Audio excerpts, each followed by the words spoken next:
Yeah.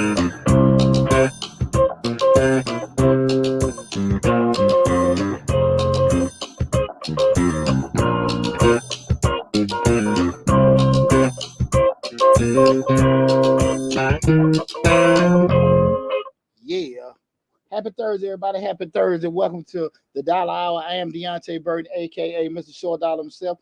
Tonight we got an awesome show planned. Tonight is I hear so much.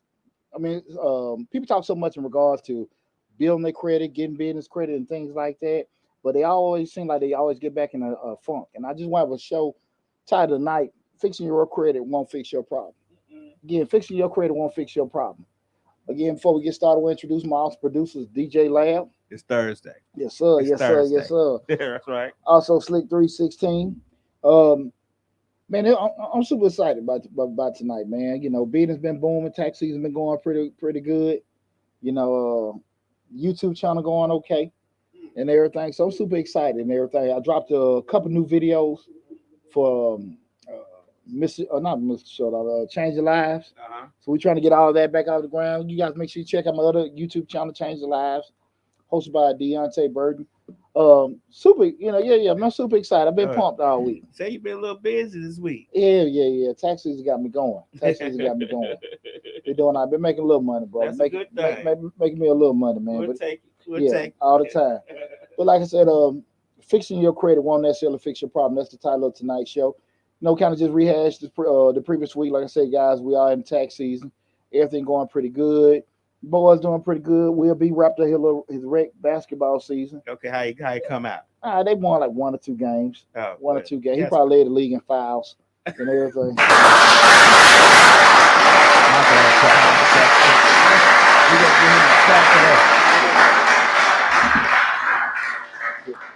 What that song say? F it up. That's my baby boy be out there doing.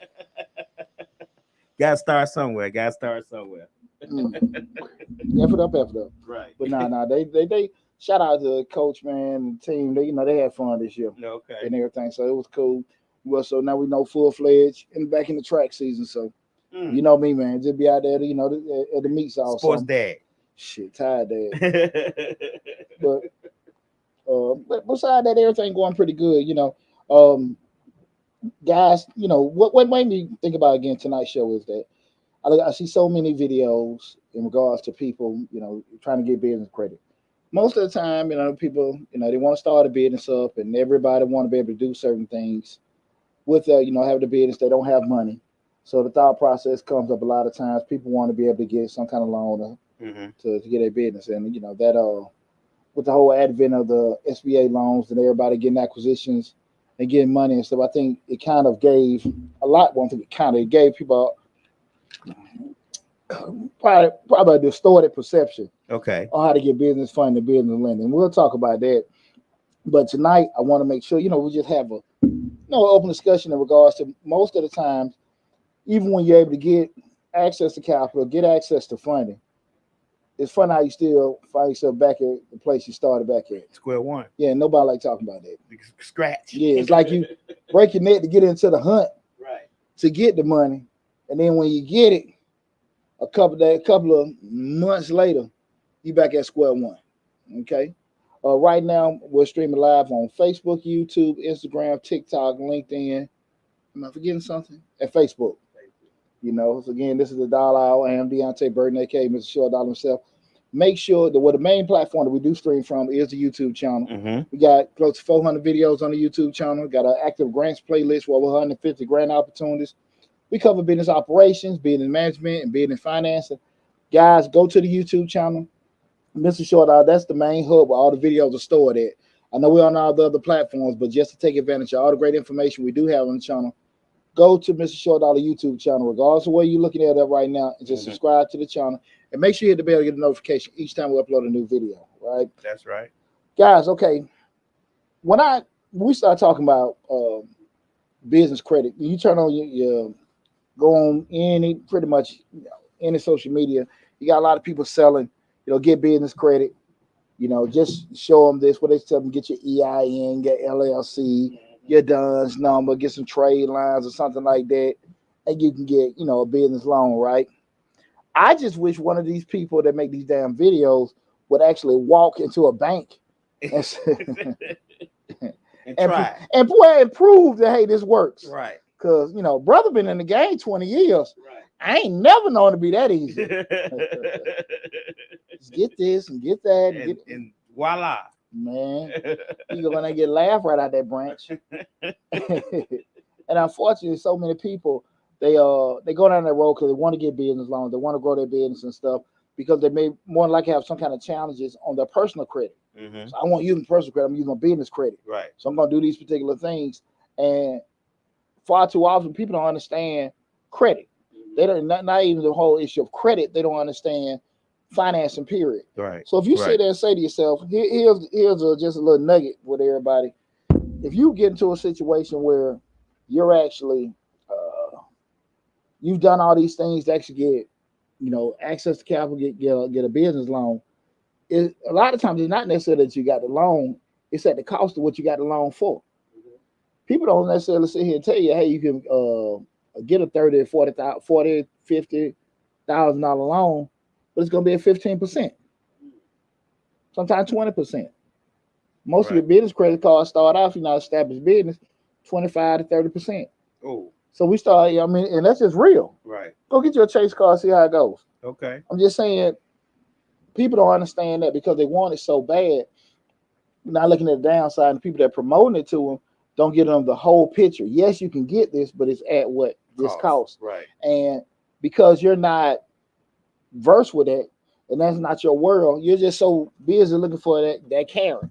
And they're waving it in your face. You can get this, you can get that. Showing you how good they living off of it. There you go. Right. And that's probably one of the biggest downfalls. And I want to discuss that tonight because, again, like I said, just fixing your credit, it ain't going to necessarily fix your problem. Mm-hmm. You still going to have other issues come about it. That doesn't mean not try. That doesn't mean you don't work on your credit. That doesn't mean, give up on everything. It means, like I always say, plan to get ready, because that's the thing about people want to avoid.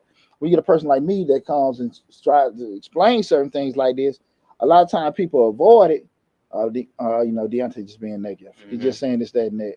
I'm not being negative, I'm being honest. Right. I've got SBA loans. I've dealt with this. I've dealt with banks and lenders all the time. I got a finance degree. Okay, you're right. I might know what I'm talking about. Just a little bit. Yeah, I actually can prove that I've acquired these loans. Mm-hmm. This is all pre-pandemic, So I've been through all those grueling things, sitting with these banks and all that kind of stuff, I'm an accountant by profession. I've done all these government audits and stuff like that. So it's not like you're talking to somebody just making something up or shooting from the hip. But again, I just to say that typically when you start dealing with some of these people, and I'm not saying they lying, I'm just saying I would try to make sure I get some kind of proof. Research. Yeah, do some research, do some proof, and get some proof.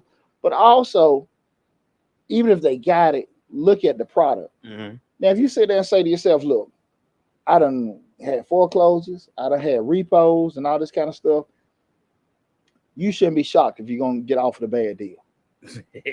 Right. So let's just be honest with that. Okay. Like, you shouldn't be shocked if what you offer really is not a favorable situation. Right. The interest rate is really, really high. Interest rate really, really high. The terms are short. Everything is just bad. Down payments, collateral, all that kind of stuff is just coming up. We can't be shocked at that.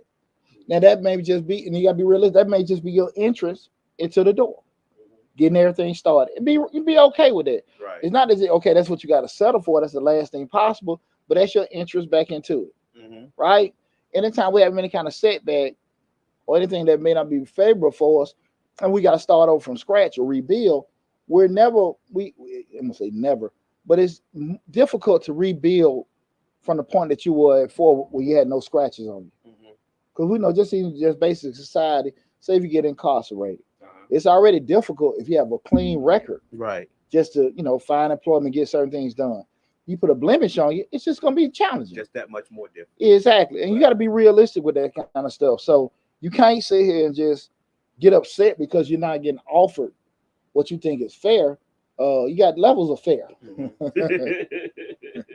Fair. Right.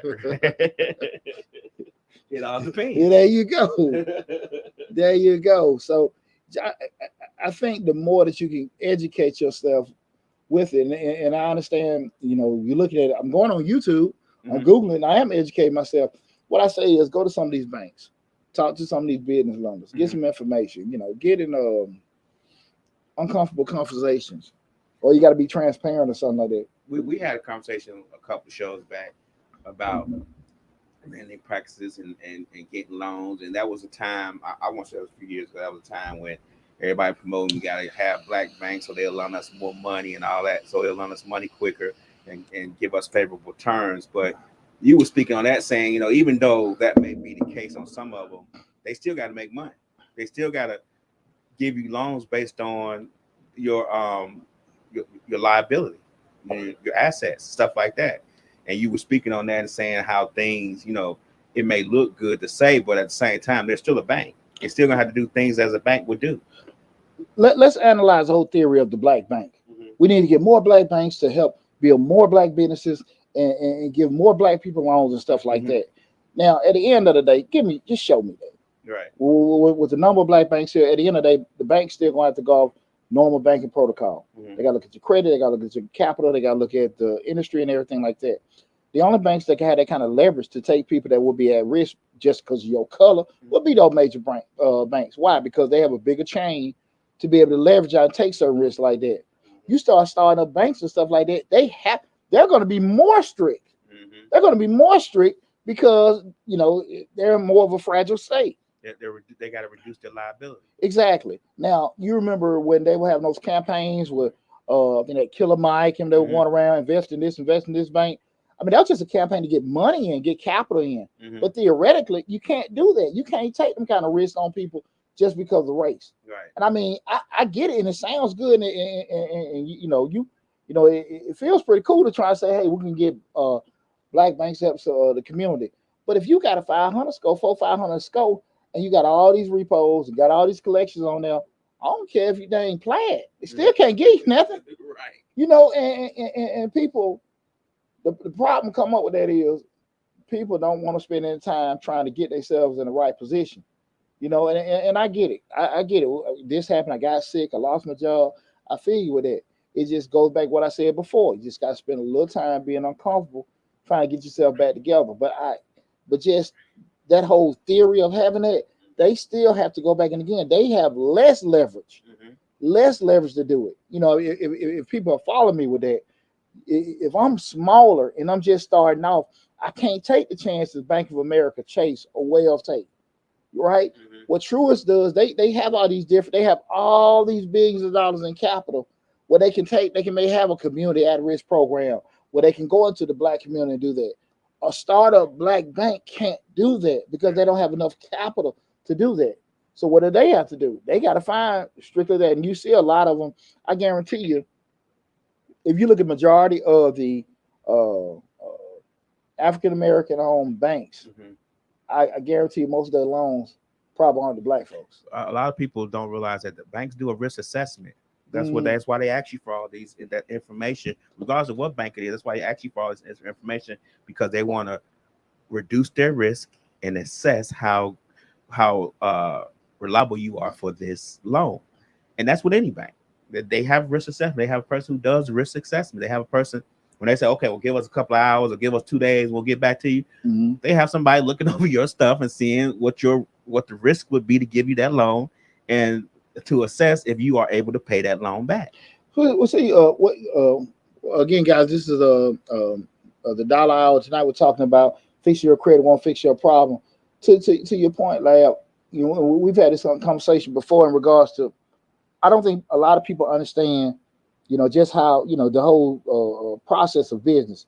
When you look at it, a bank is in business to what they make money still, right? Mm-hmm. They want to help the community, but they still make money. How banks make money? Right. On interest payments, off fees, fines. That's how a bank makes money, right? Right. So at the end of the day, if they're not going to be getting their money back from those interest payments, they can't. They use the money they take from deposits Mm-hmm. to be able to lend money out. Mm-hmm. So at the end of the day, like I said before, they can't, even when you do that risk assessment, you have certain branches, they can be a little bit more flexible. Mm-hmm. But we go back to it again. If they're going to be flexible, it's not necessarily going to be the best of terms for you. Right. I know you at risk. I know you got challenges. You see what I'm saying? So with that said, I can't offer you the same product or situation of somebody with an 800 credit score. Right. I just can't. It is not fair. It's not realistic, and it's really not feasible for them to do if they want to stay open. It just ain't gonna happen.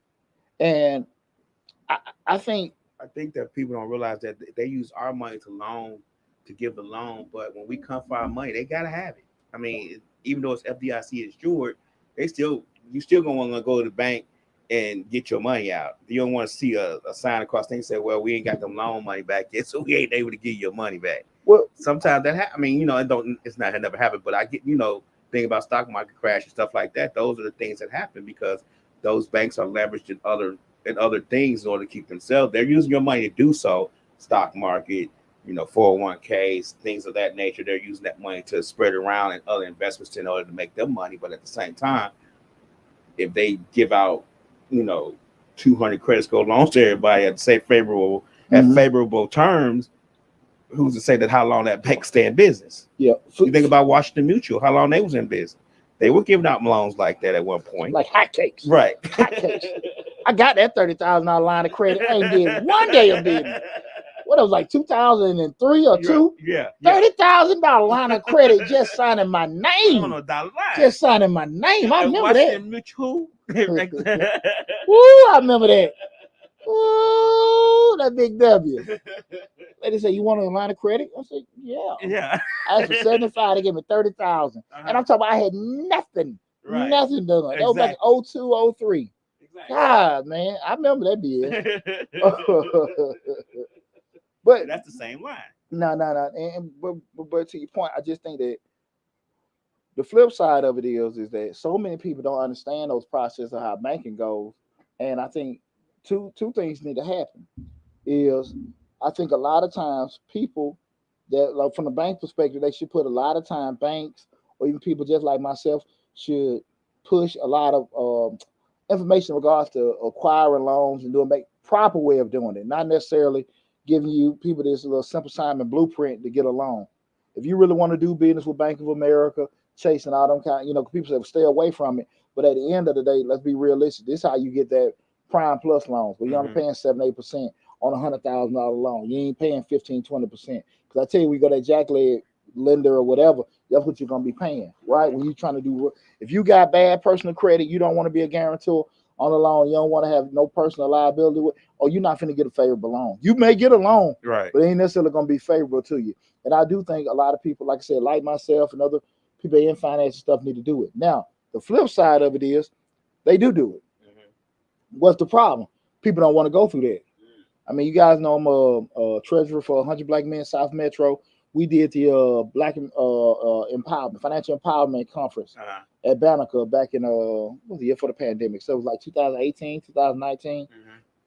We had Chase, Wells, all these, Edward Jones, all these places funded.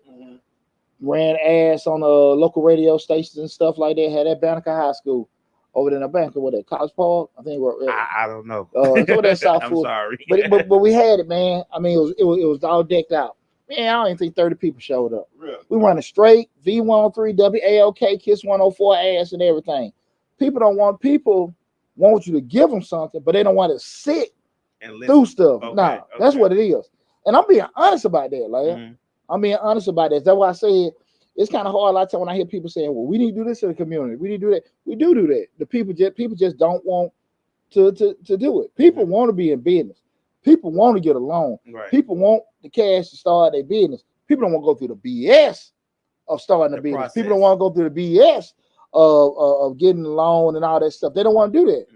Because you start to go through all these check marks and getting sent back to do this. You ain't got denied, but you're getting all these tasks to do. They want me to get this. They want me to get that.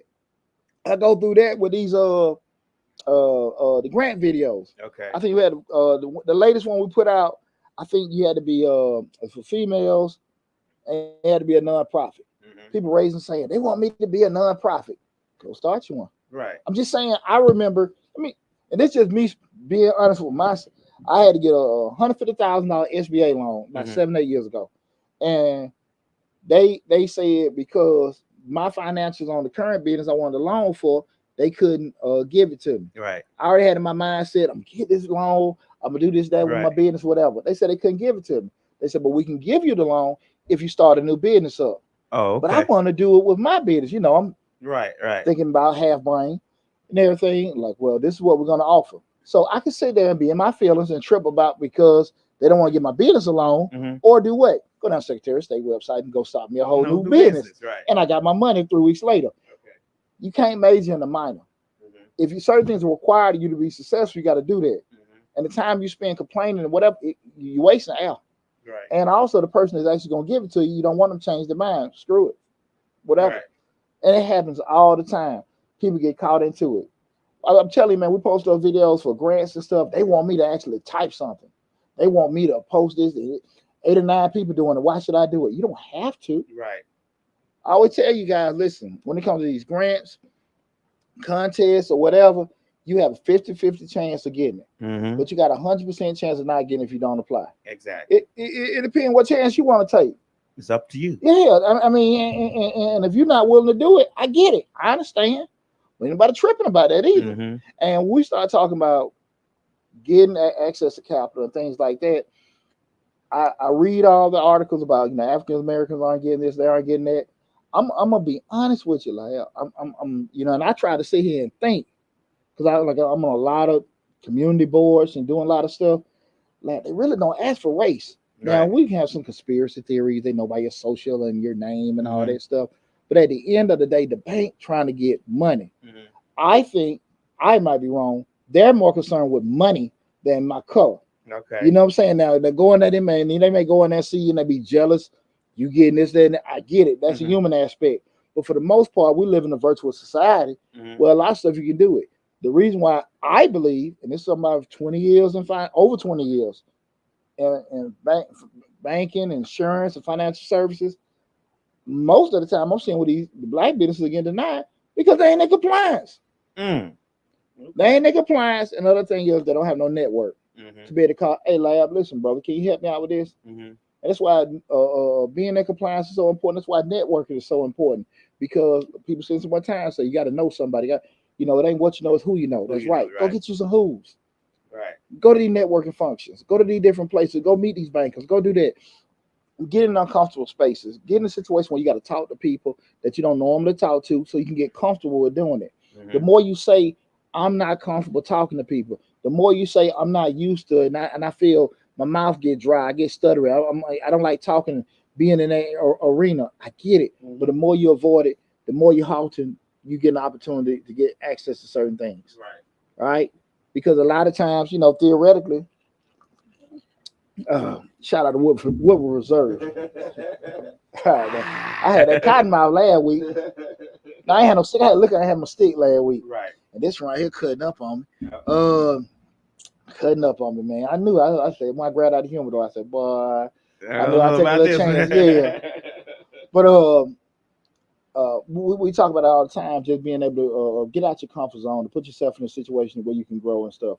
And that's why I say, just you turn around and you spend so much time getting your credit score and all this other kind of stuff together, and you go to do it, you got to be realistic what you're trying to do. So we look at the traditional standpoint of just say trying to get credit, and we understand that a lot of times people have made some either bad personal credit that you can't get a loan for, or you might want to switch it over, get it quote unquote off of yourself. Excuse me, you got a business loan or something like that, and you just want to be able to get your business finance where you feel like you don't have any personal responsibility. Mhm. And you have so many people tell you you can get a business loan and don't have to be a personal guarantor and all that other kind of stuff, right? Right. Which is possible. I would tell you guys, I want to say 80, 90%, I don't know if it's 90, but probably 80% of business loans are going to require you to have a personal guarantor. They're going to want to have some kind of personal guarantee or individual where the loan will be in the business name. It won't show your personal credit.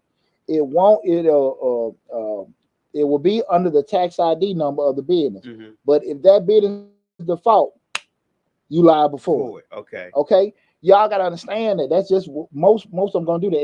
And if a lender doesn't require you to be a personal guarantee, they don't have for that loan, that loan is going to be something serious. It's going to have a high interest rate. It's going to require a lot of collateral. It's going to require probably some down payments. So you got to be realistic about what you're trying to do and what you're asking for. They don't put that on those videos. And that's why I say a lot of times on videos, I really just be wanting to see, like, okay, they only show you the good part. Yeah, be straight up about, okay, what bank I need to go to. They'll tell you about getting a trade line from this place, that place, and you got all that. I mean, what's the cost to carry? Right. And we're gonna talk about that in a little bit. We're gonna throw some math stuff out. So a lot of time people they do the traditional thing, think about get my loan, so they plan on doing it. They fix their credit. You don't pay the person to fix your credit, or you don't took some time, paid some stuff off and everything because you ready to get that business started. Your score done went up. You go to a little place because now you get your loan, get your credit card, bam, you back in business. And from the point that you get back in business because you done got your loan, you worked on your credit, you got all that kind of stuff, you did what they told you to do. Now the BS spiral is about to begin all over again. Okay. Like, hold on, Deontay. Look, man, I did what I was supposed to do. I got my loan. I got everything started. What in the world can go wrong now? Right? What can go on now? Well, we know what can go on now because we ask everybody where your PPP money at, where your disaster money at. Yeah. But you're sitting on it. Yeah. Right. You can't. You don't know what none of that money is. And Biden just came out the other night, so we finna witch hunt, Lord. Hey man, he went up for them loans. They finna find. They finna put task force together. They gotta get that PPP back. Yeah, they gotta get, man. We're gonna get out of there because I don't want nobody shaking their boots. I want y'all focusing on this show. But and again tonight we're talking about fixing your credit won't fix your problem. And when we start getting into that situation, now we start looking around talking about the BS spiral. When you get the loan, you don't work your tail off. You done got the loan. So once you got the money in hand, boom, check it out. Hey man, look, I got to prove for that loan. Hey bro, yeah, 50,000. And what do people do? Acquire. They make purchases, do things. Boom, boom, boom, boom, boom. And I ain't even talking about you go spend irregular stuff. I'm not talking about you take your. We're not even going to the thought process that you got the loan and you went and bought a car, bought clothes. We're talking about you really went and bought stuff to get your business. You went and bought them. Now some people might buy stuff for their business. We're gonna go on that story. Okay. We riding legit. We went and bought us a mower, blower, all that kind of stuff. Right. We went and got us all the flow polisher, the scrubber. We got all that, right? Right. We got our lash machine. I ain't gonna forget the lashes. What other thing? What they freeze? Put on your butt, freeze your fat. Yeah. So everything going great. We getting everything. You know, all the equipment you got just to be an entrepreneur, right? Everything and stuff. But here's the deal: we started acquiring, and now we done used all the money for the loan. We done maxed that business credit card out. Now we start looking at, since we can't borrow no more money, we straight spending our money. And all the excess cash we got is going towards bills. Okay. So the money we had saved, now we got to pay the bills because we don't have no more leverage money we can spend out, right? You follow me?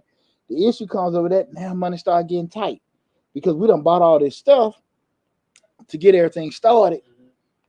Money ain't coming in where we want, but we still got what? Outflows, outlays, and money going out. Right. Now it's getting slow. It's getting tight. And what happens most of the time, Lab, it gets harder and harder to pay these bills.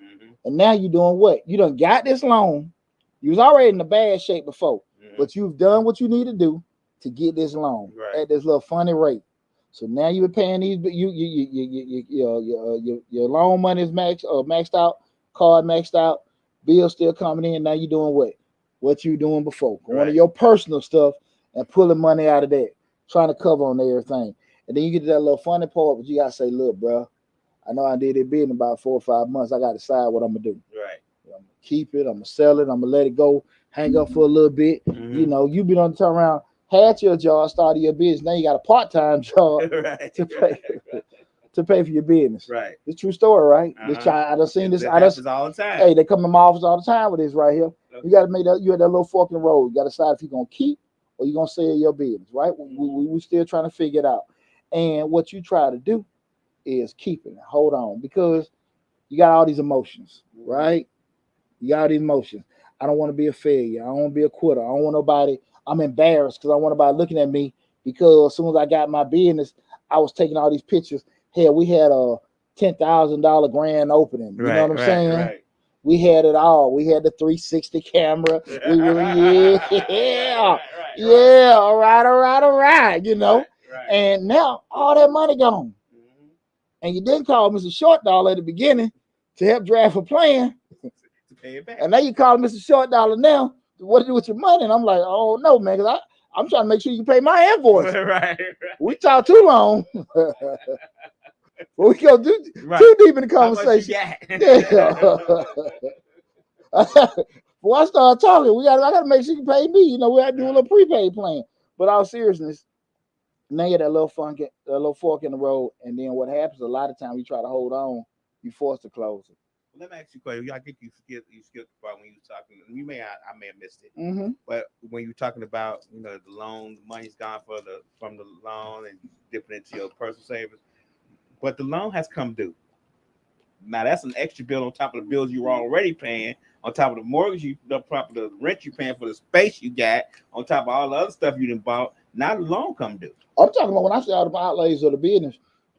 I'm talking about the loan payment, in addition to utilities of the business, insurance of the business, all the outlays coming out. Mm-hmm. And when you get to that point, because you got a lot of people just going to be paying the loan payments with the loan money. Mm-hmm. The money not coming in, like I said, my outlays are coming. I'm sorry, I'm eating this candy. It's pulling air in my mouth. I apologize. That's okay. But then you have more expenses than you have income. And that's not coming with a start of it. Right. And people get in them kind of situations all the time. And what didn't happen, lad? You back where you started out for. Mm-hmm. You started this business with jacked up credit, jacked up personal credit. Mm-hmm. You did what you had to do to get the business loan. Mm-hmm.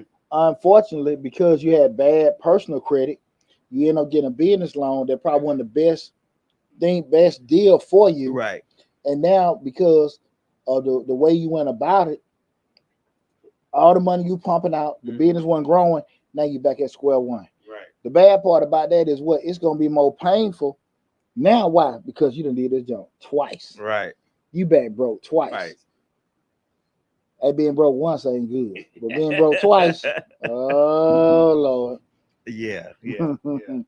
And when you hit on a sore spot for me a lot is that when you said that you had a job, then you quit the job, and now you got a part-time job.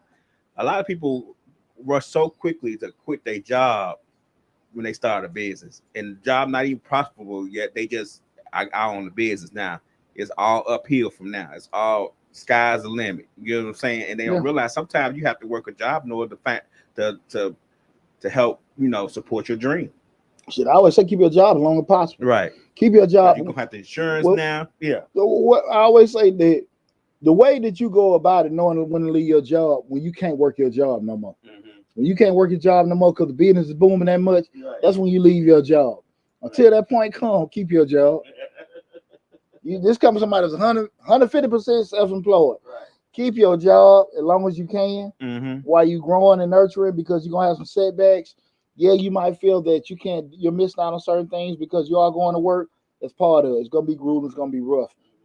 When you're so mad, I want to go do my own thing. If I can do this, I can make money. Well, it's a process. You're right. But like you said, you don't left it because, hey, I can pay my bills with this part. They're looking at the loan to pay their personal stuff. On the first thing them lenders tell you, we give you this money. This money is not to replace your income. Right. This money is for the business to grow. And that stuff going in one ear, coming out the other. Why? I know, because that's what I thought. Right. You know what I'm saying? Now that's a 15, 16 years ago Deontay now. I know better now. How they gonna know if I spend $5,000 here? They don't know that. They'll never know. Right. They'll never know, and they'll never find out. But you gonna know when you ain't got no plan on how your money gonna go. Right. And that's the thing about it. When you get back in that same situation you started up in, broke, busted, disgusted. Now your personal credit shot. Now your business personal credit shot. Right. What in the world are we gonna do now? What in the world? Boy. And here's, like I said, it hurts a lot worse now because you did so much to get out of your personal slump. You felt, and now you done gotten this thing with your business. Business slump. Oh Lord, Kyle gonna take me away. And see, this is where I go back to when I was in grad school. One of my professors, Dr. K, and I remember what he said, and it always stuck with me. And he said that people in business, they spend so much time fixing problems, but they never ever spend any time, or hardly ever spend any time fixing the cause of the problem. So what happens is you stop the leak, you fix the leak, Right. but you never thought to say, okay, what in the world is causing the leak? Too much pressure on the pipe, some kind of antiquated system. What is it? Is it the material we using? I stopped it from dripping, but it may come back and drip again if I don't handle this situation correctly. Right. And that always stuck with me. He said that happens so much in business. And you start talking about people that are successful business people making 6, 7 figures. I mean, 6 and 8 figures. I'm about 6 and 7. I'm skipping numbers. They're making a lot of money. So my point being, they're making it, and they're smart. They're making those kind of mistakes. What in the world would you make? So those are the kind of things people don't want to address. You got the money, and you figure the money gonna fix your problem. What is the problem? The number one problem, guys, I'm telling you, when you have these issues, is discipline. It's discipline. Most people get into business, they not disciplined. Like I said, they figure that money is gonna fix their problems. Money don't fix your problems. Right. Money masks your problems. But at the end of the day, that leak gonna get too great to cover up anymore. That bleeding is gonna get too out of control where you ain't gonna be able to sit here and fix it no more. And you got to make some decisions from that point, right? And so when people don't be disciplined to understand how certain things need to be set up, you're gonna find yourself starting over and over and over and over again. And that's why I think people don't want to do it, because when you have discipline, you gotta have patience. You got to sit and plan. You got to get all kind of things set together. You got to write stuff down. Yeah, all kind of things come with it. Right. And people, and when you start doing that, that's when I hit the pooch. That's too much. I ain't got time to be doing that. You know, you look at how many people actually, and I'm keeping it real, that did get those PPP and disaster loans, and because they weren't disciplined, you know, they made 1 or 2, 3, 4 transactions, money gone like that. Right. And because they weren't disciplined enough to go through the steps of properly creating and running a business, or even educating yourself how to do it, the money gone like that. And again, if it was that simple, people, like I say again, the thought process is what? Always gonna be what? Money. Money. It ain't money, it's you. It's you. Nah, Pooch, don't be having me looking at myself. No. I think we all gotta look at ourselves. No, I'm just saying, and it's not that's what they're saying. Don't be having us looking. It ain't us. It can't be us. We had a plan, we drafted it, we got it together, we went and got this loan. Somewhere in between the loan and the money being gone, something happened that had nothing to do with me. Well, you had a plan, but you didn't follow it. Right. You had a plan because, you know, you heard the guys at the barber shop say, hey, man, get you a business plan. Okay, cool. They called me, hey, short dollar. Can you drive me a business plan? Cool, I give it to them. But, man, that's, you might well wrote it down hieroglyphics. They're not. They're not. Yeah, they ain't following it. Right. They just got one, right?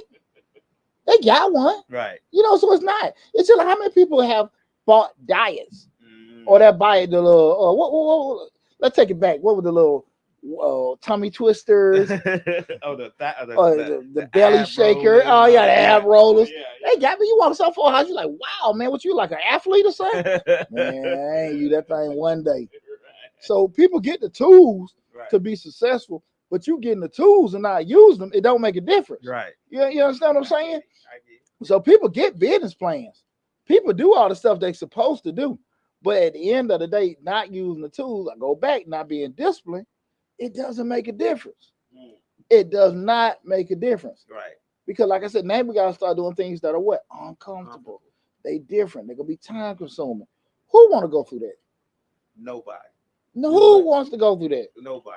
Nobody wants to take a difficult road in order to get to the pot of gold. We want to go slide down a rainbow and fall in the pot of gold. We don't want to do no work. We don't even want to lift the pot of gold when we get it. We want somebody else to carry it for us. You have a few people out there that can consistently put themselves in situations when things don't work, and let me call a lender up and somebody they know that you in a hole and they give you money, i.e. Donald Trump. You know, because they know at the end of the day he got some kind of mojo. He know how to make money.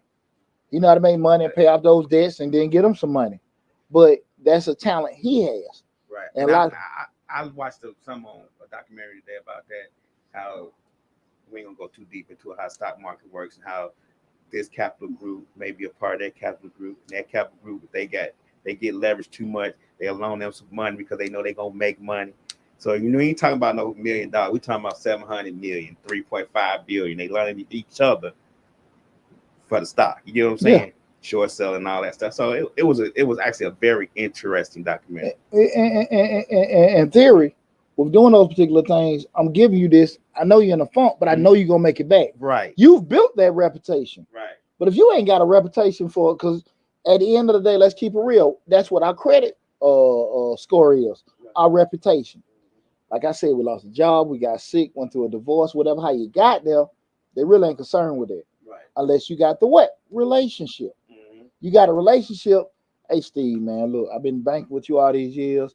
I come meet with you every month. You know how I am. You know what happened. Right. You know what? I get it. I get it. You can get the money, right? But you didn't want to network. Right. You didn't want to do that. Like the same energy you complain. I done had an account in Chase for 15 years. Y'all can't give me no money. Who are you? Right. Who are you? But when they know you and y'all got a relationship, that's the thing. We're trying to what? Fix the problems. Mm-hmm. It's not the cash. It's not acquiring the loan. It's the problems you have. Not networking, not being, educated, knowledgeable about how to do certain things, not being disciplined. Those are the problems you got, right? Mm-hmm. Those are the problems. And far too often we spend so much time, don't want to be self accountable. We don't want to blame each other. We want to blame everybody other than us. What you about to say, that? I'm gonna say, but one thing I do want us to remember, I'm playing devil advocate, is that neighborhood banks are not the same no more. You can't, what I'm saying? You used to, way back in the day, I guess way long time ago, long time ago before I was born, you could have a personal relationship with your personal banker, but nowadays the personalized service is not there like it used to be, because banks are not necessarily neighborhood banks now. They're not even located, or their corporate office is not even in the state in which you bank. So I think a lot of times that personalized service that you would know your banker is not necessary, because you may go in there and I may know Poochie and I've been banking with him for 15 years and come in the next day and Poochie gone because Poochie found another job somewhere else that's better paying. You get what I'm saying? So now Poochie the new banker that's behind the counter I'm talking to don't know me, because he ain't seen me, because he done took Poochie place. And I'm like, well, Poochie know where he go. I don't know Poochie. Better take him to lunch. You get what I'm saying? Yeah, but you better take him to damn lunch. The turnover rate sometimes prevents you from being that personalized person, that having that personalized service and that relationship with that banker. I totally agree with you, Larry. Okay. But you better take him to lunch. You better meet the new guy. Okay. You better focus less on what you can't do. Right. Focus more on what you need to do. But I just wanted to throw that out there. That caveat is probably why people find it daunting to make that relationship with the bank, because banks are not necessarily personalized services anymore. Especially when you have a lot of online banks. You don't even see people on the online banks. You can't get a personalized service with an online bank, because all they telling you is just email us and we'll get back to you. But the reason why you're going to the online bank is not for relations. You're going to the online bank because it's cheaper. Okay. That's the reason why you go into an online bank. That's the reason why you go there, because you don't have to pay fees. Uh-huh. You got, you can do transaction without paying any kind of bank fee. That's why you're doing an online bank, because you don't want to pay fees. Okay. And an online bank can do that. Why? Because they don't have any kind of overhead. So that's why you do an online bank. Mm-hmm. You need lending and all that kind of stuff. You better go the traditional route. Well, they have lending banks too now. Lending Tree Online. Think about that stuff. I'm just saying as a personal on this side. Like I always tell you, I don't have that CPA experience that you have. As a person on this side coming to your bank to get a loan, you may not know me because your turnover may be high. I've been in there several times, but managers change, people change, they go to other branches, stuff like that. And that personalized attention that I may be trying to get, and that I may know you as my banker, may not be accessible because it's not a personal bank. I'm not disagreeing with you, but it don't happen that often. It don't happen that often. Everything you just said, I think that I believe that does happen. I mean, that's a deterrent to us people. To little CPA. Well, no, it shouldn't be a deterrent, because you still ain't stop asking for no money. Well, I mean, it ain't. That's what they there for. I'm just saying, if you still want the money, I mean, if one woman tells you no, are you gonna stop trying to talk to women? No. That's different. Nah. The reward is different. No. I'm just saying. Right. And to your point, I agree with you. You know, if you have that turnover, the adjustment, I get it. But at the end of the day, you just need to know how to pivot. You just got just because it's not there, you know, they change stuff like that. You just need to go to meet a new person. Okay. You know, you just brought up the online banking. The whole thing of dealing with online banking because it's cheaper. Even with the whole thing is a lending tree and things like that. Why you go to lending tree? Because you feel like it's more accessible of doing it because they got a pool of different loan products. So you're not necessarily dealing with lending tree to get the personalized stuff. You're dealing with lending tree because you might want to get a bigger pool. Have a better chance. Exactly. There you go. So the reasoning behind that. Now you may just say you don't know nothing about loans or whatever, like they just pop up going to one. You're gonna find out quickly why. But every business, lender, whatever, everybody got a different strategy and a different demographic that they cater to. But that's why I say with the whole online banking, the accounts that I have at online banks, it's just transactional. I don't want to pay online fees. I don't need to talk to nobody. The risk coming up with all that is when my account get hung up or something like that, I catch hell because I ain't got nobody to talk to. Right. But then I have to do that personal assessment. That particular business, I ain't doing my in and out with that account. So I really don't need that. Some of the ones where I know I probably have to talk to somebody or whatever, I have my money in those particular banks. Okay. So you have to do that kind of assessment. And when you don't know, spend some time finding out. Okay. So, you know, that, I mean, I'm glad you went down that road with that, Lab. But here's the deal. Again, tonight we're talking about fixing your credit won't fix your problem, right? And we're looking at, you know, a lot of times people looking at just, if I get this, my credit straight and I get this loan, I better make some moves. Right. But those same bad habits that you had to get you in that little funky spot, you are going to resurface again, regardless how much money you get. Okay. So what I'm going to give you guys is some suggestions and a blueprint on how to make sure certain things like this don't happen. Okay, I'm going to give you my blueprint that what I give to people in regards to when you do any kind of business, acquire any kind of business loans, business credit like that. This is what you got to look at. Okay. First of all, guys, and here's the thing that people got to understand, and the disaster loans were a little bit contradictory to this because I was telling people that if you came to me, I would say apply for it. And the only reason why I would say apply for the disaster loan, even if you're not necessarily going with this route, because you had a 2-year window to start making payments. You can get the money and put it somewhere else. But the number one thing I say, guys, you got to borrow with a plan. You have to borrow with a plan, not an idea. Right. Not an idea. You have to borrow with a plan. When you want to start that restaurant, the nightclub, the particular business stuff, you need to have a plan on how much you need, how much money you need, how you're going to expense that money out to grow your business to be able to make X amount of dollars. So I need to borrow 5 to spend 3.5. That'll turn around and return me 10. You got to have all that stuff planned already. Okay. You just can't go out there, I just need some money and figure it out as you go along. Right. No.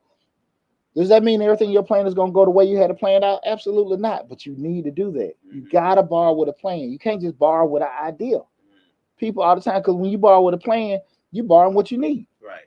When you go with an idea, you can under, over, totally book it up. You know what I'm saying? You have to have some kind of concrete plan. What you're doing. Exactly. You got to borrow. Number one thing, borrow with a plan. The thing I was saying with the disaster loans, when people come to me, I was like, look, get this. There's no other time where, you know, even though if you meet the criteria to get the loan, put it in an account where you have no access to. If you don't have a plan, and if something come up in the next 2 years, make your plan to use the money. Okay. If not, just give it back. You got 2 years. Right. So that was a little contradictory to what I normally would tell people. Right. But you had a 2-year window to make payments. But that's banking that you're what? Discipline. Right. That you done got a $50,000 loan that you ain't making no payments on. But what? What about it, Lab? You ain't gonna touch it. You ain't gonna touch it. You ain't gonna touch it. Now that's gonna be hard. Okay. It ain't gonna be hard if you like, okay, I ain't got nothing to do with it. You sticking with your game. I was like, hey, you know, I need $500. I got $50,000. Well, again, $500 ain't gonna hurt.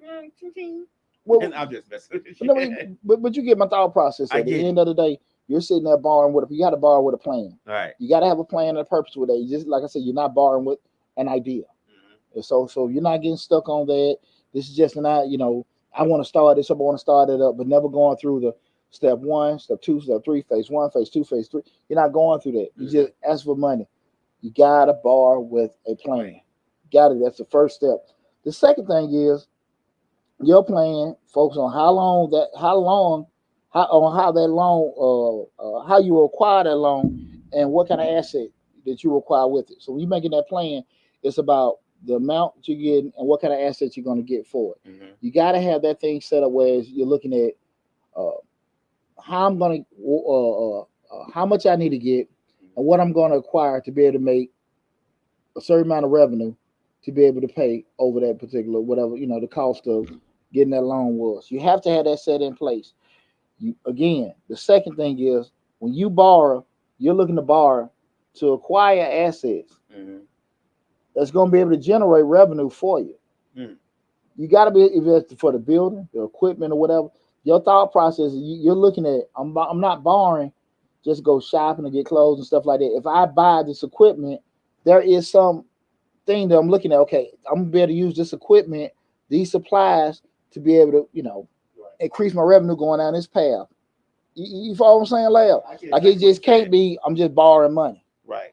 I'm, And you with know, yeah, no plan as to what you're gonna do with the money and how much the supplies or whatever you need may cost. Right. exactly. Your cost analysis. What Right. we call cost benefit analysis, Right. and you have to make sure that whatever you in it, those who see it, and going back to that plan, you got to make sure that you're looking to make acquisitions that's going to have that kind of direction to go into, right? Right. The third thing, this is very, very, very important, right? And we did this all the time, like I'm a finance major, we do this all the time. You got to make sure that the rate you're looking at the rate that you're borrowing at, getting a loan 5%, 4%, whatever. I don't know what the hell you're gonna do with that 20, 30, 40% loan, but you got to make sure that the ROI, the return on investment, Mhm. or the rate of return that the revenue is generating for you is higher than the cost for you to borrow. Okay. You got to make sure that. Now, does that have to be done? I guess if it does it have to be done before you borrow? Should you have that or should you have that rate of return already, or does it have to be done? Like so, as you say, you start a new business. So do you expect it to happen that way? Everything forecasting. Okay, Because forecast. if I'm Okay. sitting there saying that, look, I'm buying this bread maker. Hmm. I know that the bread maker can produce X amounts of bread in an hour Hmm. or in a day, and I know, demographically, normally we making X amount of sales of bread, but with this new machine with output, I can make more. But Hmm. I got the actual traffic to justify that. Okay. So I got something. I'm buying something that can produce more for me to make more money. So again, guys, I'm telling you, the return on investment has to be greater than your cost to borrow. Okay. Now, if I'm losing you guys, and I'm being so serious right now, this is why people have to make sure they get some kind of consulting or guidance on the front end when they're trying to go into business, because the mathematics side of it is always going to be the most important thing. You got something like Yeah. Demetrius says, "What is the basic points?" I'm sorry. What are the basic points that a business must have in order to be successful? Sorry. When it comes to projections, how how to be realistic and set.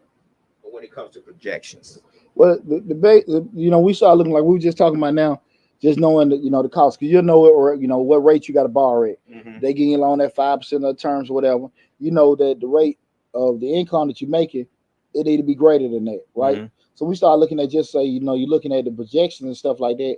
You know the cost. You got to be as be as realistic as possible. Right. If you're gonna pay some more, what it will cost. If you got somebody working in your shop X amount of hours, whatever, Mm-hmm. you can get a guesstimate of what the utilities would be. You can get a guesstimate, a good guesstimate of the insurance, utilities, whatever the cost of operations, payroll, things like that. You can get that. We always start off at our what cost. That's why I would tell people you don't base prices on what you heard or you just try to be the cheapest. You got to sit and be realistic. What's your unit cost? What it cost to make it? What does it cost to run your particular business? Your variable and fixed cost. You start off with your cost. Once you got your cost, then you can sit here and make your prices. Then from that point, when you got your prices, you can be realistic about how much traffic, how much sales you're gonna have. You can say if you made 5 sales, 10 sales, or 20 sales. You can look at that and you can run your projections from there. That time 5, your sales time 5, your sales time 10, your sales time 20, how much money that makes, the total that subtracted from your fixed cost. And that'll let you know. But you got to do all that stuff on the front end. And when you talk about sales, and this is part of Demetrius without being in fantasy land, let's just say you have 4 days of sales. You sold 100 units each day, and you usually sell 10.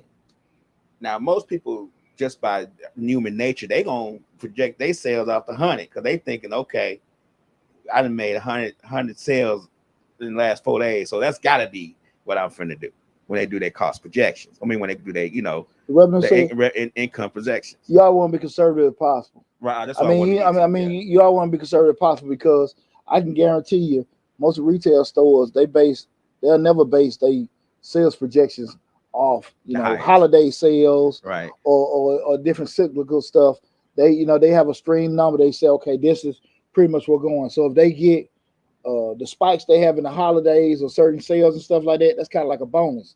So you kind of want to be conservative as possible. That's why I say you can actually run your projections of 3 to 5 different scenarios. 5 sales, 10 sales, 20, 100, 200 sales. You average those out. Well, no, wait, you I mean, just per sale. Just say if you sell 1 bike for $10, you got your unit cost. It costs you $5 to make the bike. And then you sell the bike for 10. So you made $5 profit. Right. And then you got it may be for easy math, $1,000 to run your facility. So you 500 going to 5 going to 1,000. What's that? 20? 200. I'm sorry. So 5 going to 200. So you gotta sell what? 200 bikes. Right. So that's easy. Right. So that. So at the end of the day, so you take it up to the price being a little bit more, how the volume from that point, you can make your projections. But you got to do that front end math to find out if it's even going to be viable enough. Because you can, and I'm going to tell you what this is encountered a lot, where people get a facility or rent a space out where the overhead, the rent is so high, and they can't realistically make the sales in that particular area to justify the increase in rent. That makes sense? So you got to be able to do that. Your price. So even if you say, okay, I'm gonna increase my price, what to make it. So if you say I'm selling the bike for 10, I move on Cascade, I get a place in Buckhead, I might can take the price up to 20. Still take me $5 to make it. So instead of making $5, now I'm making 15. And then I can divide that by that, but the rent has went up. Because you in Buckhead. Exactly. So you can do all that kind of stuff. I'm giving y'all some of my secrets, guys. So y'all. And Demetrius said, "Well, is modest or conservative, or is that the same?" I think it's the same. Modest and conservative is exactly the same. Yeah. So they say, what about these people selling their houses to make money for their business, but still having to find to live and pay bills somewhere else?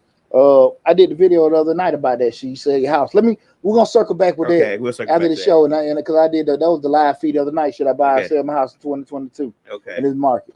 Okay, now we just went over just that rate of return. I just gave you guys a whole little analysis on how to look at it in terms of you need to make sure that your rate that you're selling these items for is greater.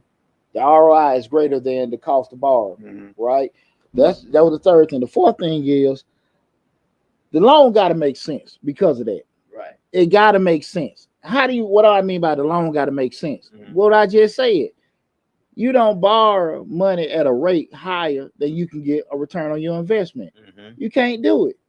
If you know you're going to be sitting there borrowing at 15, 20, 30%, the cost to carry that loan, the payback for that loan, you know you ain't going to be able to pay that back with sales because you still got to be in business to pay your overhead. You got the overhead that you already had before. Exactly. Right. So it got to make sense. If the math don't work, it don't work. You'll constantly be, you can't be in business really over leveraging yourself, and and with no kind of rate of return. You can't do that.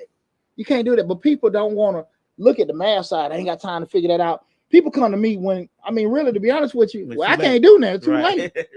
You want me to come out with something? I'm an accountant. I ain't no magician. Right. I wish I could abracadabra and poof. No. I think a lot of times that's what we were talking a while back about businesses and people rushing to get buildings, to get physical brick and mortar location for their business because they think it shows success. And we talked about sometimes you just have to do business out your house or do business. So like you said, you used to do it out your kitchen. Yeah. Because you have that cost of renting that spot may be a lot more than what you are bringing in. And people I think people are success and they think, oh, we got to have a building. It's got to be a building because that only shows success that way. And that's not, if like you said, if it don't add up, it don't add up. But unfortunately, most folks ain't trying to find out how the math going to work. You got to be able to do that. Like I said, it got to make sense. And a lot of times people don't want to go down this road of actually trying to do the mathematics side of it because they're looking like that's being a deterrent. Nah, that ain't going to do it. Right. But you're getting in deals that don't make sense for you. Right. That's what don't make, stop trying to look at that's being negative. Like I said, I hear it all the time. Well, now you trying to block my, I'm not doing that. I'm telling you, the math don't work. It just don't work. The deal got to make sense, right? That's the third thing. Well, you got to, the fourth thing, the loan had to make sense. But it's the fifth thing. This is the most important. Guys, again, I can go back to it all again. You got to be patient when you're going through this process. You got to be patient, because you can have so much enthusiasm and love to try to start a business up or get out your, be so hyped to get out your situation. You don't do the most wisest thing for yourself. You put yourself in a situation where you got to keep starting over. So you want to be patient. You got to make sure that you stay focused. Stay focused. Stay on that plan. All right, stay on that plan. Looking at it. This is what we wrote down. This is what we want to do. Remember, plans adjust. I get it. Things change or whatever. You have a COVID-19, you get restricted. You got to pivot one or two ways, make adjustments, but stay on your plan. Stay on your plan. You got to work diligently. You got to work hard. Okay, we say work hard, work smart, and all that. But you got to do some kind of work. If you want to call it smart or hard, but you got to work and stick on that plan. But again, we go to the most important thing. I'm telling you guys, you gotta be disciplined. Okay. You can't get around being disciplined. Okay. You got to be able to do that. Because if you're not going to be disciplined, I'm telling you, it's going to come back and bite you in the butt. Okay? So tonight, guys, we talked about, again, fixing your credit won't fix your problem. So I hope I kind of gave you guys some strategies, some enlightenment in regards to some of the things that, can cause you to still have issues, regardless of what you do to, quote unquote, fix your credit or to get that business lane. Those same things that put you in that particular situation on your personal side is eventually going to come back and bite you on your business side because you didn't take time to do what? Correct it. You about to ask me something? No. Okay. Now, listen. Hope you enjoyed the show. What I'm going to do now is open up the floor before we close everything up. If you got any questions that, were related and everything. So I'm opening up the floor for that. So we got to go to slick question. Yeah, no. I was about to say, I'm with it. So we'll go to slick question. Here's the deal. This is what I had to deal with. I was talking about the other night on the live feed. We started talking about this whole real estate market. This is the thing that I'm looking at. That okay, you have all these skyrocketing mortgage prices. Just real estate prices for properties. This is the issue with that, Lab, is that you sit there and say, okay, you offer me $300,000 for my house, right? And you say, okay, cool, that's a deal. Man, I bought a house for $150. I'm gonna make $150. Man, look here, I'm good. I'm walking away good. I can put a down payment on a nice crib. Right. Give me a big $400,000-$500,000 house, right? Right. What's the problem with that? What's the problem with it? Is that right now, today's market, It's not tomorrow's market. Well, the problem to come up is look at what happens. You gave me $300,000 for my house. I netted $150,000. I go out in the market, try to buy me a house. The house for $500,000. It's the same damn house as my house. I just right. The size you just sold. It's the same size. It's the same size. Because the market is dictating the price. Hey, you didn't realize that when you sold the house because all you saw was $150,000 profit. Lab is happening every day, Lab. Lab is happening every day. These folks ain't doing that but moving. Right.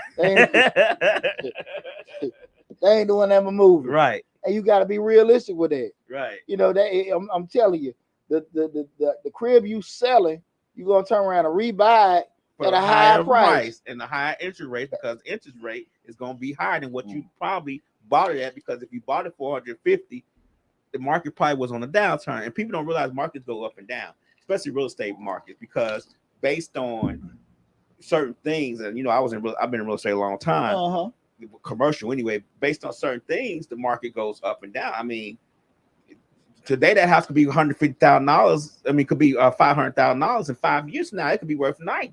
Well, just say you got that market Right for 150. Uh-huh. Just say you got that market for 150, Right. and that was the market then. But now it done went up to 300. It just how it is. But at the end of the day, you got to be realistic. What's out there, right? Because what you got offered, then the same house on the other side of town, what prices are higher that you want to go to, you get the same crib, probably a little less square footage. Man, come on. Because the market, the reason why you're able to sell your house for $350,000 or $300,000, you only bought it for $150, is because the supply is low. Exactly. And if your house is going up, you have to realize that every other house is going up too. Yeah, that's exactly what I talked about. The whole basis of supply and demand. That's why home prices are up. That's why rent is up. The inventory is small. So that's why, because the market, because we all know if there's a lower supply and demand is increased, prices go up. All right. If not a big demand for it and it's a big supply, prices go down. Right. That's economics 101. Right. We know that, right? You learn that in class. So when you first sit down there you go. In business class.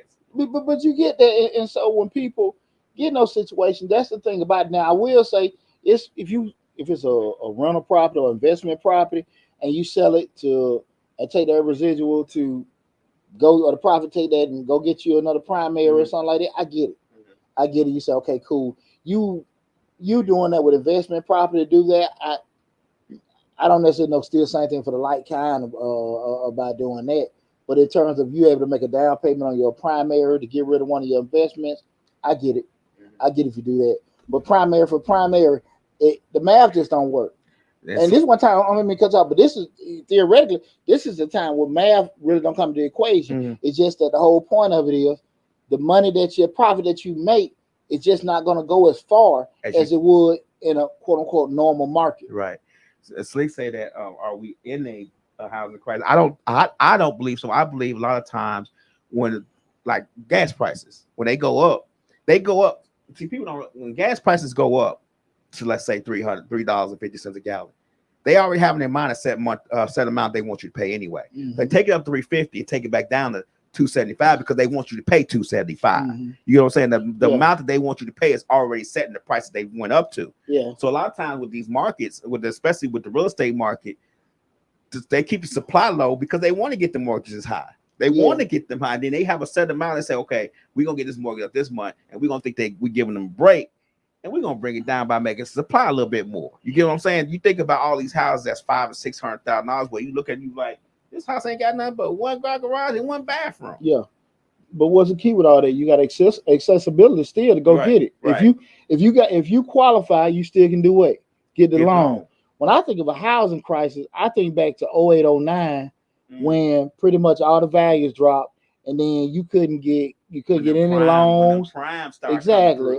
Interest only, prepayment penalties. Boy, that when the folk were jumping off that 20th floor. Right. Black. Boy. But the supply being low and the demand being high, that's just pretty much business. Yeah. But like I said, you can at least in a capitalist society. But you still got access to make money. 08, 09, you couldn't do anything. Right. Prices dropped. You had a super overage of inventory, but you still couldn't even buy nothing. You had cash. That was it. And they was hitting the big boys, because I know I was working for a real estate company, and he would call us. He was like, they didn't call my, and this is an astronomical number I couldn't believe. He's like, I need to pay $800 million in 30 days. I'm like, what? So they had called his loan. And they did it with a lot of people. Right. I told you I woke up one, had a $30,000 line of credit, woke up one morning, $5,000. Figure it out. Right. My smart butt couldn't figure that one out. Gotta walk the plank, Deontay. Cause this ship is sinking. Right. And it's sinking fast. Goodbye, 3 sons. Right. Boy. And what about you? See anybody else got any questions? I'm trying to skim through. Anybody got any questions? We got a floor open right now, guys. So if you got any business and financial related questions, we've got a floor open right now. We just had a show where we talked about fix your credit, won't fix your problem. Real good show, real good thing. But right now we got everything open in thing. Nothing else. Nothing else. Okay, well, man, I think we had a good show tonight. I'm looking at all the other platforms. I want to tell everybody from the bottom of my heart, I appreciate you guys tuning in. Again, make sure tonight, again, we talked about fix your credit, won't necessarily fix your problem. You make sure that you go to the YouTube channel, Mr. Short Dollar. Subscribe to the YouTube channel. Like I said, that's our main hub. Where we got close to 400 videos. I think we got 3 grants live right now. Then I got another one coming out, I think Sunday or Monday. A video coming out. Then we had other videos coming out in between that and stuff. Like a lot of good stuff coming on the channel. So please take advantage of the information we got out there. Also go to my other YouTube channel, Change Your Life, hosted by yours truly, Deontay Burden. Got a lot of great information with that. We'll have that show going next week, but we still got some videos coming along with that. So your boy's staying real busy. And again, when you look at the if you're looking at us live on Facebook, YouTube, and LinkedIn, you should see the in the description section, you should see all my contact information, number to the office. If you need to book an appointment, you can do that. Go to the website, join the mailing list. Make sure you join that mailing list. So I keep you guys abreast and updated all the great information we currently have going on and all the information we got coming down the pike. Okay. Again, guys, I really want to tell you guys thanks a lot for all the love and support you got. I think we're at 22.5 subscribers. We almost at we might be at 20,000 for TikTok. Oh. Yeah. We was at 19.9.